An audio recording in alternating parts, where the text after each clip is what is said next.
Même les Célestadiens n'en reviennent pas.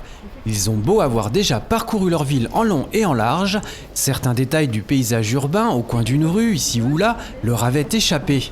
Les localiser et en comprendre l'histoire, c'est en quelque sorte l'objet des visites insolites de Célestat proposées par le label Ville d'Art et d'Histoire tout au long de l'été. Le but, c'est de découvrir Célestat de manière peut-être un peu plus décontractée.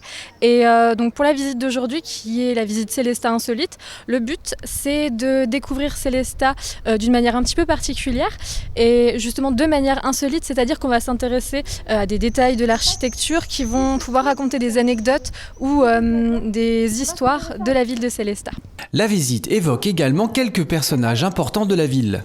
Parfois, il peut y avoir effectivement des personnages célèbres à Célestat, comme par exemple Beatus Rhenanus, qui est un personnage important de la ville, puisque c'est lui qui a légué sa bibliothèque de travail à la ville de Célestat, qui fait partie des collections de la bibliothèque humaniste, qui se trouve juste derrière moi. Mais le plus souvent, ce sont des détails architecturaux qui surprennent le plus. Par exemple, au foyer Saint-Charles, on peut voir aujourd'hui une tête de bélier sculptée dans le grès.